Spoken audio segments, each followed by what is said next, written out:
Hello! Today I'll be listing every single country's best player who will be participating in the Euro Championship. Maybe we're a bit far away from the tournament, but you guys love the World Cup version I did for this, so I'll be bringing it back once again for the Euros as well. Please, before we get into this, subscribe to the channel if you haven't already and drop another like. Let's try to hit 4,000 likes on this video. But yeah, we're going to be going in order from the groups. In Group A, we have Germany, Hungary, Scotland, and Switzerland. Let's begin with the hosts. Although they have been very disappointing in 2023, many people still have high expectations for them due to their incredible quality on paper. Something you have to admire about the German national team is that they've always solidified the identity to never really have one standout spotlight player. Muller even stated years ago, "In Germany, we don't believe in superstars. We are taught from an early age to play as a team, not to shine alone." That's why you don't see many German players winning a Ballon d'Or, but that's also why you can see 4 stars on our jersey. Yes, while they haven't been on the greatest run of form, this idea still remains true. It's really hard to pick one player over the rest. My pick a while ago was Kimmich, and many people are going on about Musiala being the next big thing. But this season so far, Florian Wirtz has been proving to be the best. He still has a lot to achieve before cementing the legacy over the likes of Thomas Muller, Philipp Lahm, etc. I mean, he's only 20 years old. However, his 20 direct goal contributions in 23 matches at the time of this recording proves that he is one of the best German players at the moment. Moving on to Hungary, many great players here, but definitely an easier pick than Germany.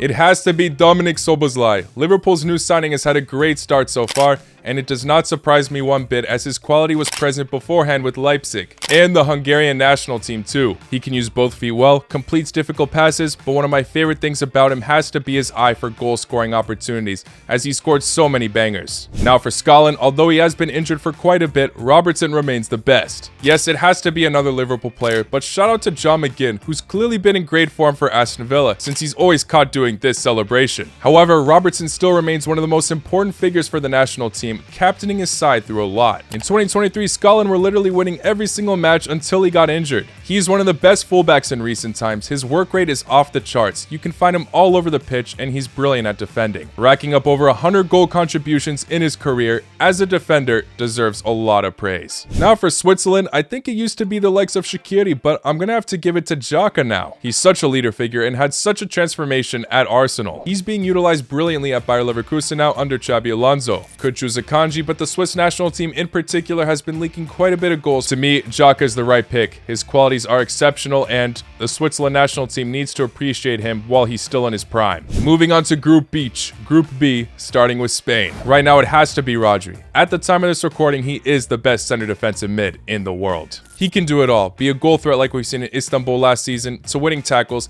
to having an insane pass accuracy. This man has his priorities straight. No social media, drives a budget car, just shows how much he values his game, and the hard work pays off. And many people truly do recognize his greatness these days. For Croatia, it's the oldest player in this video, Luka Modric. Somehow at 38, he is still one of the best midfielders in the world, a legend for Real Madrid, and a god in Croatia. The midfield maestro always gives 100% for both club and country, proving to have the heart of a warrior but the body of a magician. Hopefully he has another tournament to remember before he hangs up the boots. For the Italian national team, I'd argue it's an Inter player. My pick is Barella, but Di Marco has really evolved to being one of the better fullbacks in recent times. Yes, I'm going for 3 for 3 midfielders so far in this group, as Barella is really a complete midfielder. His range of passing is incredible and amazing pace needed for a box-to-box midfielder. Lovely dribbling to watch and scores miraculous goals himself. He might not be the flashiest in every single match, but he has to be one of the more reliable players on the Italian national team. Moving on to Albania, it's a bit tricky as their star man has not played in any qualifier matches due to injury. Regardless, he's still my choice. It's one of Chelsea strikers, Broja. This guy, when he's fit, is a monster. Incredibly strong and a clinical finisher, great at dribbling. He was extremely impressive a while back on loan at Southampton. He hasn't made much of an impact at Chelsea so far, but he also hasn't played a full set of 90 minutes at all this season. Hopefully he improves because it's obvious the potential is there. He's only 22 years old and still has a lot of time to solidify himself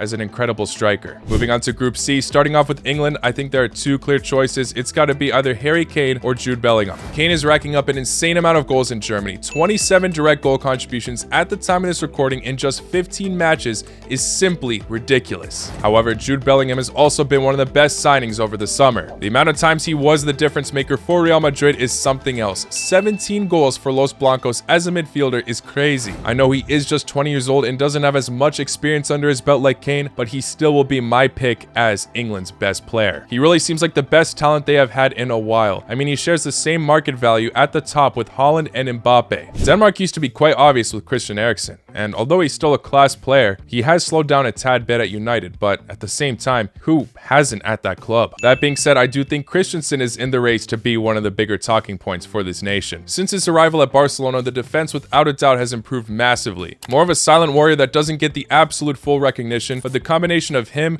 Orayo, Conde has revolutionized the back line. For now, he will be my pick over Eriksen. Slovenia's answer is quite clear. Sure, there's the likes of Šeško who is on the rise, but their goalkeeper, Jan Oblak, has to be the pick. One of the best goalkeepers in the world in this generation, playing in his first ever major international tournament is heartwarming to see. Hopefully he has a great performance on the international stage. Moving on to Serbia, they definitely have their specific standouts. Their strike force of Mitrovic and Vlahovic are well known at this point. Dusan Tadic is one of Ajax's best players and is still doing well for Fenerbahce, and Milinkovic-Savic is still class, although he has gone to Saudi Arabia with Mitrovic. Although he has not been getting the same numbers as before, Dusan Vlahovic will still be my pick. I still think he has what it takes to be one of the best strikers in the future, and is just not shining to his full potential due to simply playing Allegri ball. I mean, managers really make all the difference. We already saw that he knows what he's doing in the Serie A with Fiorentina. Moving on to Group D, starting with France. With all the incredible depth this nation possesses over the years, it never seems to end. The answer is still very clear. It's Kylian Mbappe. There's no denying his brilliance with the number of goals he manages to get every year, while also proving himself on the biggest of stages. Despite France falling short to Argentina in the World Cup final, he's only the second player to ever score a hat-trick in a World Cup final. Such a decisive, intelligent, technical player with a lot of strength and speed. He's a true baller and a forward anyone would be blessed to have on their team. Moving on to the Netherlands, for me, the pick is Virgil van Dijk. He had some incredible seasons for Liverpool when he first signed for the club, setting incredible statistics like not getting dribbled past in numerous amount of matches. He set the bar so incredibly high that many people were critical for his performances last season. Although he still makes a few mistakes now, he is back to being a crucial part for this Liverpool side and a key leading figure to this Dutch team. He's probably not at his prime anymore, but he is still regarded as one of the best defenders in the world. That statement is just proof how incredible he really was at his prime. For Austria, the answer would be David Alaba, but he did suffer an ACL injury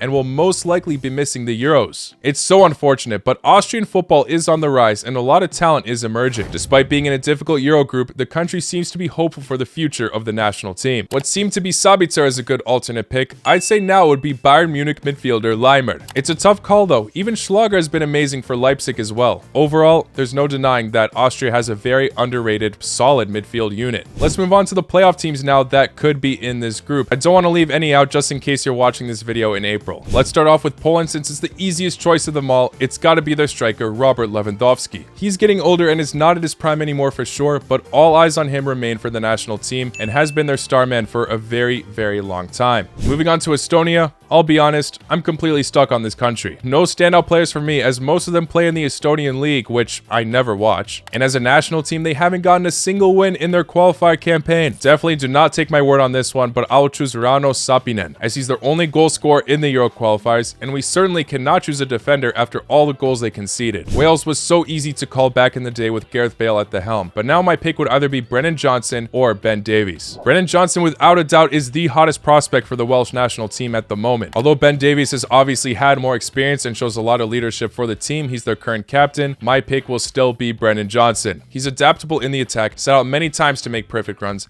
amazing speed and dribbling. Of course, it's still early stages in his career. He's only 22 years old, but he really seems to be the future for the Welsh national team. For Finland, I'm going for the second goalkeeper in this video, Hradecki. He's prone to making some mistakes from time to time, but he's starting every single match for a very informed Bayer Leverkusen at the moment, which means he's got to be my pick. Moving on to Group E, starting off with Belgium, it's clear as day, it's got to be Kevin De Bruyne. Arguably the best player in the Premier League as well, for uniting Manchester City's players to be their very best. Romania recently have been exceptional defensively, and one of the main reasons for that is because of their center back Dragushin. Tottenham have just picked him up after an incredible spell with the national team in the Euro qualifiers, along with his work in the Serie A for Genoa. At just 21 years old, he has been playing to the degree amongst the best defenders in Italy, and presents a lovely style of old-school defending. For Slovakia, I'll also be choosing a center back. Could have gone for Lobotka, who has been brilliant for Napoli, but I'm going to be taking Skriniar, who has just been at the top for such a long time. He's most likely out for the rest of the season, and there is a chance he could be missing the Euros as well. That would be a huge loss because he is so crucial for the team, as he was an amazing defender in the Serie A during his time at Inter and has been helping out PSG tremendously in Ligue 1. For Ukraine, I would say the answer is Zinchenko, although there have been many other players on the rise recently. Regardless, Zinchenko has proven to be one of the best inverted fullbacks at his time at Arsenal. His vision and accuracy for through balls is insane, obviously proven to be versatile as well, as for the national team he mostly plays in the midfield instead. I think he is one of Ukraine's most important players, but like I said, there's still a lot of other talent emerging. For Bosnia, it's easily their veteran Edin Dzeko. This guy has to be one of the most underrated strikers of his generation. He's really amongst the best and has had such a tremendous career and is not really slowing down at 37 years old. Winning the Bundesliga with Wolfsburg, 2 Premier Leagues with Manchester City, 2 Scudettos for Inter, and might be on his way to win the Turkish League for Fenerbahce. He has gotten 20 direct goal contributions in 16 matches so far. Israel for now is Solomon, although Glock has been climbing the ranks. Injuries unfortunately had left him a tad bit forgotten after signing for Tottenham, but his time at Shakhtar and Fulham is what caught attention for many. In the World Cup qualifiers as well, Solomon really made an impact for Israel despite not qualifying at the end. Memorable moments like his screamer against Austria when they defeated them 5-2. We'll see if he can come back stronger after recovering from injury. Iceland definitely have a new generation coming into the scene. Don't think they'll be able to replicate what happened in Euro 2016 if they qualify for this year's tournament, but still some exciting new names to mention, including Haraldsson and Hlyson. Haraldsson will be my pick for now simply because he's had a lot more experience for the national team so far. He's a 20-year-old winger on Lille who earned his move to France after his spell at Copenhagen. Now for Portugal, many people will say Cristiano Ronaldo. For his age, he's been great in 2023 for sure. Top goal scorer of the calendar year deserves all the applause, but it was in the Saudi League. He is one of the greatest players of all time without a doubt, but this year in particular, is he really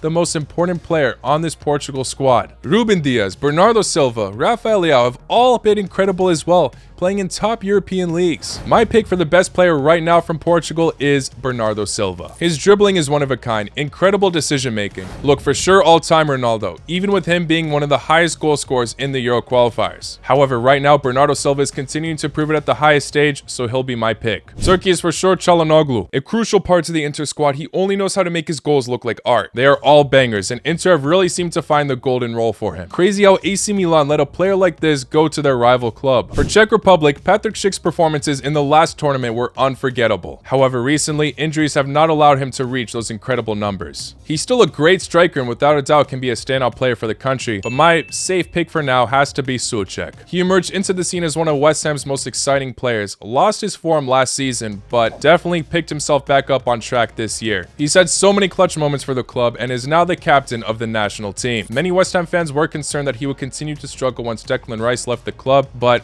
he's really back to his best. Greece is a bit of a tough one to pick. You've got Pavlidis, who has gotten incredible numbers this season so far at Alkmaar, to Tsimikas, who has been so incredible for Liverpool until his recent injury. So incredible that Liverpool fans almost forgot about Robertson's long injury. I have to choose the Greek Scouser as he's playing the highest level of football, and there's a reason why so many Liverpool fans love him. Luxembourg has a clear top man, Leandro Barreiro. The midfielder has been massive for Mainz in the Bundesliga and is heavily rumored to go to Benfica. For Kazakhstan, I'm going for Zaynotrinov. He's their most valuable player who is extremely versatile, has been playing as a defender for Besiktas, but has an attacking role for his nation. He scored 4 goals in the Euro qualifiers, including a clutch brace against Finland to seal a victory against them. And finally for Georgia, of course it has to be Kvicha Kvaratskhelia. His numbers have not been as great compared to last season when he won the Scudetto for Napoli, but no other Georgian player comes close to his quality. He was the Serie A top assister, Georgian Footballer of the Year, and nominated for the Ballon d'Or. Well guys, those are all my picks for every single country's best player that will be or could be participating